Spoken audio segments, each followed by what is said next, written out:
Hi guys, ayan, may papalakpakan pa ang mga apo ko. Kasi 41st wedding anniversary celebration namin yan. So sabi ko, pakakapihin ko sila, pero silang magpapalan sa akin. O, syempre naman, di ba? So kasama ko lahat, ang buong pamilya. Ayan, nandito kami ngayon sa Lugang Cafe. Yan, pa-posing-posing muna, syempre. Pa-picture-picture muna habang nag-o-order pa. Dito kami sa Lugang Cafe. So, ayan na yung mga order namin. Siyempre, typical Chinese dishes, pero mas mukhang masarap siya at mas maganda ang presentation niya kaysa sa ibang Chinese restaurant. O, ayan, ang paborito ng mga apo ko, yung fried rice, at ayan naman yung chicken na katakot-takot ng sili. Tapos, yan yung soup, spinach soup. Ayan yung aming dessert, isa na lang kasi nakakabusog naman. Super laki. So, ayan, kainan pa more. Wala nang imikan dyan kasi gutom na. Kainan na. Ang sarap. Nakakapaso nga. O, diba? Hi, Kobe. Ayan, o, tingnan nyo. Susubuan ko pa ng siopa. Ang aking esposo. Punong-puno daw ang bibig niya. Pero sabi ko, tikman mo, masarap. O, tinikman din. O, diba? Nasarapan siya. Sarap kaya. Yung siopaw, ang lambot-lambot. Saka talaga, in fairness, masarap yung kanyang siopaw talaga.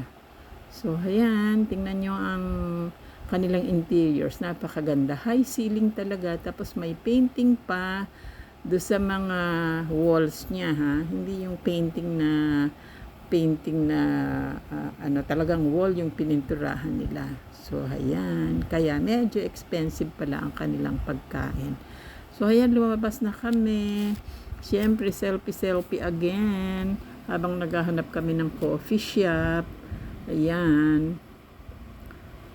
Pa-selfie.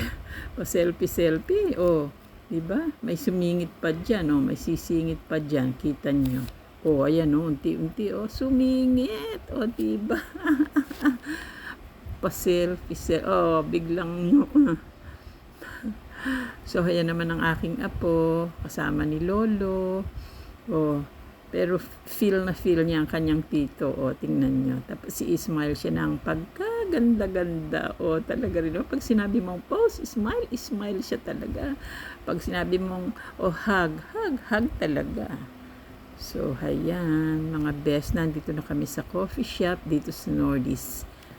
Siyempre, selfie again. Ayan, maraming director kasi. Ayan, nag-order na sila ng kape, yung mga kalalakihan, coffee. Pero kami at saka yung mga apo ko, juice lang. Busog pa daw sila sa dami ng kanilang kinain. O, diba? So, ayan, tapos na kaming magkape.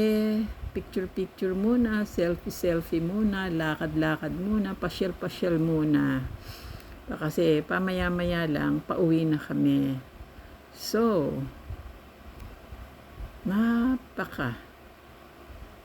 enjoy ng araw na ito. So, ayan, pauwi na kami niyan. Thanks for watching. Follow for more. Bye!